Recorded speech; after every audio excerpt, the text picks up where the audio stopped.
ದೇಶಾದ್ಯಂತ ಕಾಯ್ತಾ ಇದ್ದ ಸಂಭ್ರಮದ ಕ್ಷಣ ಬಂದೇ ಬಿಟ್ಟಿದೆ. ಅಯೋಧ್ಯೆಯಲ್ಲಿ ಮಹಾದಿನಕ್ಕೆ ಕ್ಷಣಗಣನೆ ಆರಂಭ ಆಗಿದೆ. ಇವತ್ತಿನಿಂದಲೇ ಅಯೋಧ್ಯೆಯಲ್ಲಿ ಪ್ರಾಣ ಪ್ರತಿಷ್ಠೆ ವಿಧಿವಿಧಾನ ಶುರುವಾಗುತ್ತೆ. ಶ್ರೀರಾಮನ ಪ್ರಾಣ ಪ್ರತಿಷ್ಠೆಗೆ ಕೇವಲ ಒಂದೇ ವಾರ ಬಾಕಿ ಇದೆ. ಅಯೋಧ್ಯೆಯಲ್ಲಿ ಪ್ರಾಣ ಪ್ರತಿಷ್ಠಾಪನೆಗೆ ಸಿದ್ಧತೆಗಳು ನಡೆದಿದೆ. ಹಾಗಾದ್ರೆ ಪ್ರಾಣ ಪ್ರತಿಷ್ಠೆ ನಡೆಯೋದು ಹೇಗೆ? ಅಯೋಧ್ಯೆಗೆ ರಾಮನನ್ನ ಸ್ವಾಗತಿಸೋದಕ್ಕೆ ಸಿದ್ಧತೆಗಳು ಹೇಗೆ ನಡೀತಾ ಇವೆ? ಇವತ್ತಿನಿಂದ ಅಯೋಧ್ಯೆಯಲ್ಲಿ ಶ್ರೀರಾಮೋತ್ಸವ ಶುರು. ಸರಿಯೂ ನದಿಗೆ ಮೊದಲ ಪೂಜೆಯಾಗುತ್ತೆ. ಪ್ರಾಣ ಪ್ರತಿಷ್ಠಾಪನೆಗೆ ಸಕಲ ಸಿದ್ಧತೆ ನಡೆದಿದೆ. ಇವತ್ತಿನಿಂದ ಜನವರಿ 22ರವರೆಗೆ ಸರಣಿ ಪೂಜಾ ಕೈಂಕರ್ಯಗಳು ನಡೆಯುತ್ತವೆ.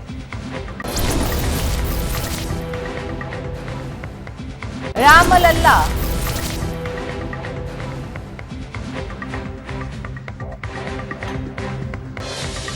ಪ್ರಾಣ ಪ್ರತಿಷ್ಠಾಪನೆಗೆ ದಿನಗಣನೆ ಜನವರಿ 22ನೇ ತಾರೀಕು ಮೋದಿ ಸಮ್ಮುಖದಲ್ಲಿ ಪ್ರಾಣ ಪ್ರತಿಷ್ಠಾಪನೆ ನಡೆಯುತ್ತೆ. ಜನವರಿ 22ರಂದು 12 ಗಂಟೆ 20 ನಿಮಿಷದಿಂದ 84 ಸೆಕೆಂಡುಗಳವರೆಗೆ ಈ ಪ್ರಾಣ ಪ್ರತಿಷ್ಠಾಪನೆ ನಡೆಯುತ್ತೆ.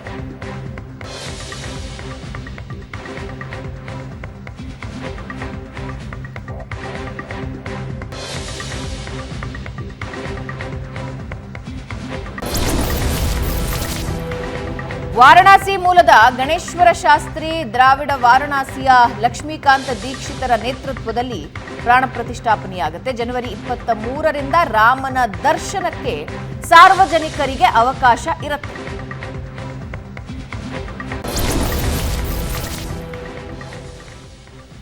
ಸಿದ್ಧತೆ ಯಾವ ರೀತಿ ನಡೆದಿದೆ ಅನ್ನೋದನ್ನ ನೀವು ನೋಡ್ತಾ ಇದ್ದೀರಾ. ಗರ್ಭಗುಡಿಯ ಒಳಭಾಗ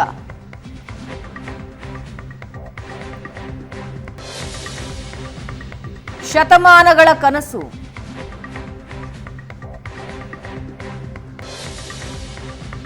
ರಾಮಲಲ್ಲಾ ಪ್ರಾಣ ಪ್ರತಿಷ್ಠಾಪನೆಗೆ ಅಯೋಧ್ಯೆ ಕಾದು ಕೂತಿದೆ.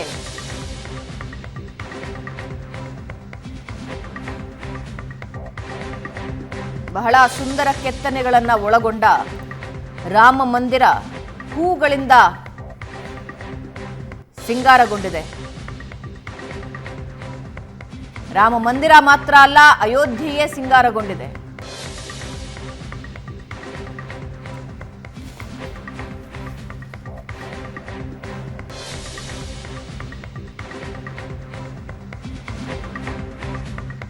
ಹಾಗಾದ್ರೆ ಯಾವ ಯಾವ ಪೂಜಾ ಕೈಂಕರ್ಯಗಳು ಇವತ್ತಿನಿಂದ ನಡೀತಾ ಹೋಗುತ್ತೆ ಅನ್ನೋದನ್ನ ನೋಡೋದಾದ್ರೆ, ಜನವರಿ 16, 2024 ಅಂದ್ರೆ ಇವತ್ತು ಸರಯೂ ನದಿಗೆ ಮೊದಲ ಪೂಜೆ ಸಲ್ಲಿಕೆಯಾಗುತ್ತೆ.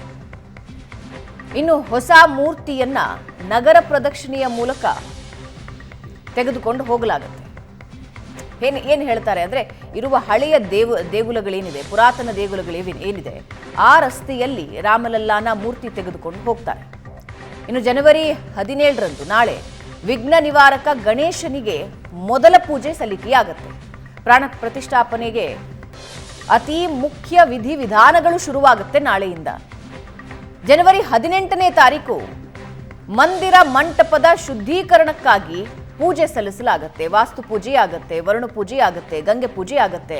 ಗರ್ಭಗುಡಿಯಲ್ಲಿ ರಾಮಲಲ್ಲಾ ಪ್ರತಿಷ್ಠಾಪನೆಯಾಗುತ್ತೆ. ಜನವರಿ 19ನೇ ತಾರೀಕು ರಾಮ ಮಂದಿರದಲ್ಲಿ ಪವಿತ್ರ ಅಗ್ನಿಕುಂಡ ಸೃಷ್ಟಿಯಾಗತ್ತೆ.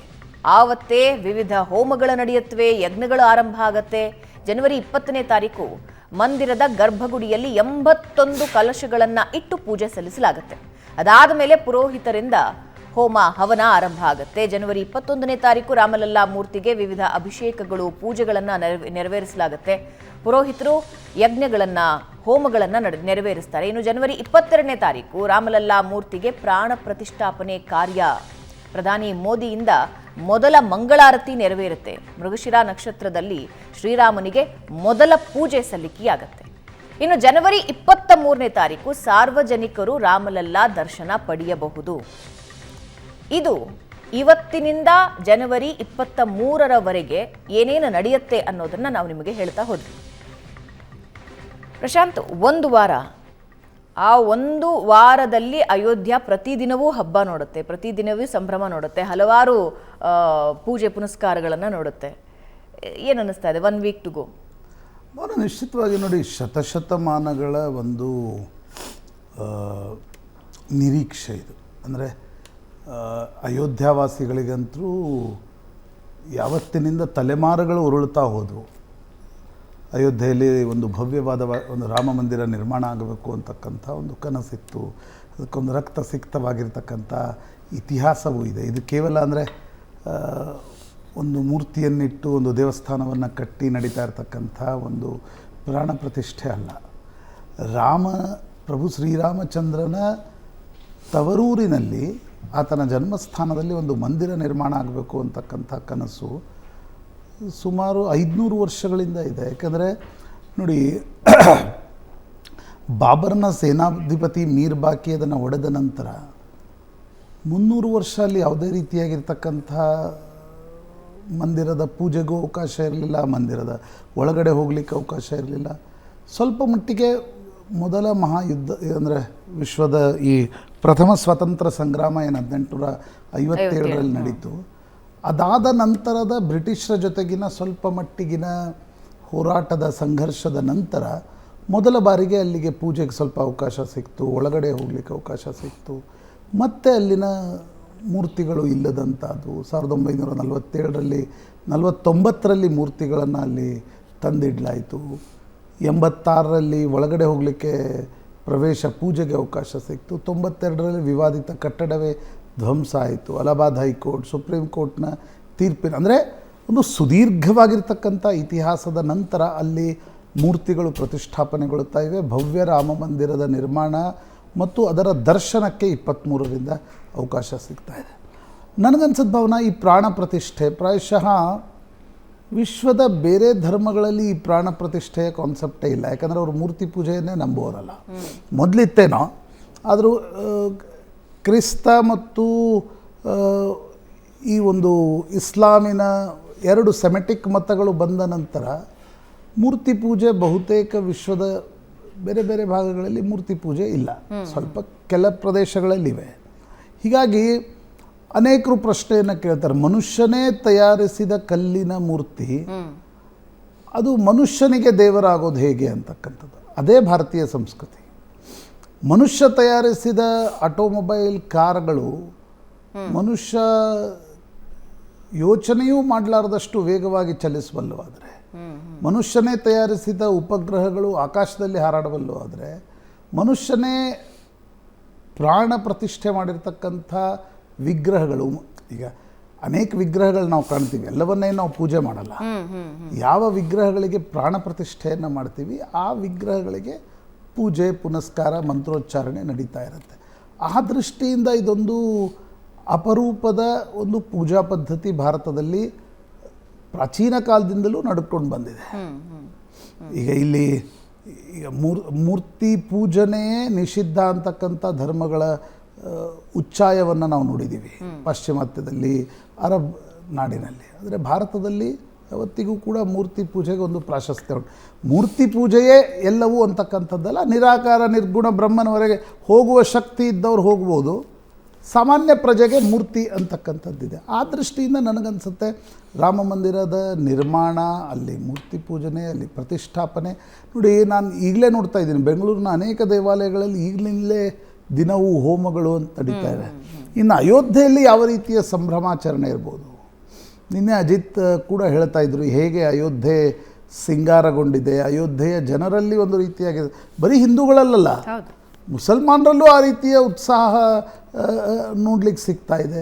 ನಿಶ್ಚಿತವಾಗಿ ಒಂದು ಹಬ್ಬದ ವಾತಾವರಣ. ಭಾರತದಲ್ಲಿ ಎಲ್ಲರನ್ನ ಜೋಡಿಸುವ ಕೆಲಸಗಳು ತುಂಬ ಕಡಿಮೆ ಆಗ್ತವೆ.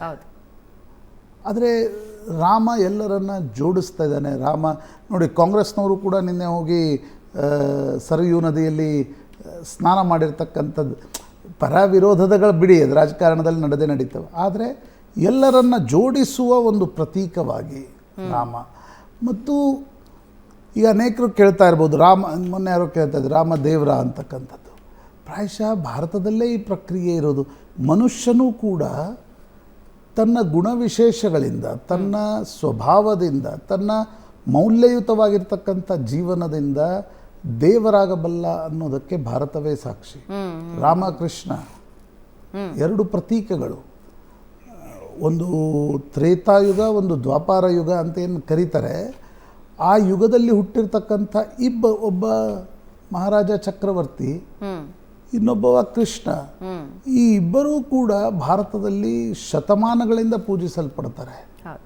ಅವರೇನು ಪುರಾಣ ಗ್ರಂಥಗಳಲ್ಲಿ ಬಂದಿರತಕ್ಕಂಥ ಕ್ಯಾರೆಕ್ಟರ್ಗಳಲ್ಲ. ಅವರು ಭಾರತದಲ್ಲಿ ಹುಟ್ಟಿರ್ತಕ್ಕಂಥ ಇಬ್ಬರು ವ್ಯಕ್ತಿಗಳು ಅಂತಲೇ ನೀವು ಕರೀರಿ. ಇವತ್ತವರು ಇಡೀ ದೇಶದಲ್ಲಿ ಹಿಂದೂಗಳಿಂದ ಪೂಜಿಸಲ್ಪಡ್ತಾರೆ. ಆ ದೃಷ್ಟಿಯಿಂದ ನನಗನ್ಸುತ್ತೆ ನಮ್ಮ ಒಬ್ಬ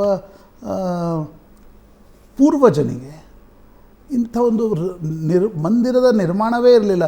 ಕ್ರಿಸ್ತಶಕ 1ರಲ್ಲಿ ಕಟ್ಟಲ್ಪಡ್ತು, ಮತ್ತು ಇಸ್ಲಾಮಿಕ್ ದಾಳಿಕೋರರಿಂದ ಅದು ಬಿತ್ತು. ಸಿಕಂದರ್ ಲೋಧಿ ಅದನ್ನು ಒಡೆದ. ನಂತರ ಸಿಕಂದರ್ ಲೋಧಿ ನಂತರ ಮತ್ತೆ ಸಣ್ಣ ಮಂದಿರಗಳು ನಿರ್ಮಾಣವಾಗ್ತಾಯಿದ್ರು ರಾಮನಿಗೆ. ಅದು ಮತ್ತೆ ಬಾಬರ್ನ ಸೇನಾಧಿಪತಿ ಬಂದು ಒಡೆದ ನಂತರ ಮುಂದೆ ಔರಂಗಜೇಬನ ಕಾಲದವರೆಗೂ ಕೂಡ ಆ ರೀತಿ ಅವ್ರ ಪೂಜೆಗೆ ಅವಕಾಶ ಇರಲಿಲ್ಲ. ಈಗ ಒಂದು ಹೋರಾಟದ ನಂತರ ಕೋರ್ಟ್ನ ಮೂಲಕ ಈ ಮಂದಿರ ನಿರ್ಮಾಣಕ್ಕೊಂದು ಅವಕಾಶ ಸಿಕ್ತು. ಭವ್ಯವಾಗಿರ್ತಕ್ಕಂಥ ಒಂದು ರಾಮ ಮಂದಿರ ನಿರ್ಮಾಣ ಆಗಿ ಅದರಲ್ಲಿ ರಾಮಲಲ್ಲಾನ ಮೂರ್ತಿಯ ಪ್ರತಿಷ್ಠಾಪನೆ ಆಗ್ತಾ ಇದೆ. ಯಾಕೆ ಬಾಲರಾಮನ ಮೂರ್ತಿ ಅಂತಕ್ಕಂಥದ್ದಾದರೆ, ಅಲ್ಲಿ ಬಾಲರಾಮನ ದೇವಸ್ಥಾನವೇ ಮೊದಲಿಂದ ಇತ್ತು ಅಂತಕ್ಕಂಥದ್ದು ಅಯೋಧ್ಯೆಯಲ್ಲಿ ಜನ ಹೇಳ್ತಾರೆ. ಆ ಒಂದು ಪ್ರತೀತಿ ಇದೆ. ಆ ಕಾರಣದಿಂದ ರಾಮಲಲ್ಲಾನ ಮೂರ್ತಿ ಪ್ರತಿಷ್ಠಾಪನೆ ಆಗ್ತಾ ಇದೆ. ಇಡೀ ದೇಶದಲ್ಲಿ ಒಂದು ಸಂಭ್ರಮ ಸಡಗರ ಮನೆ ಮಾಡಿದೆ.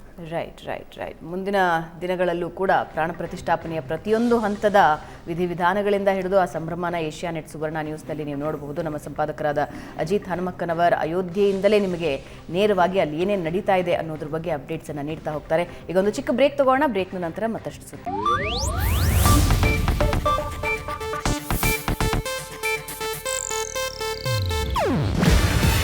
ಇದು ಏಷ್ಯಾನೆಟ್ ನ್ಯೂಸ್ ನೆಟ್ವರ್ಕ್ ಪ್ರಸ್ತುತಿ. ನೀವು ನೋಡ್ತಿದ್ದೀರಾ ಏಷ್ಯಾನೆಟ್ ಸುವರ್ಣ ನ್ಯೂಸ್.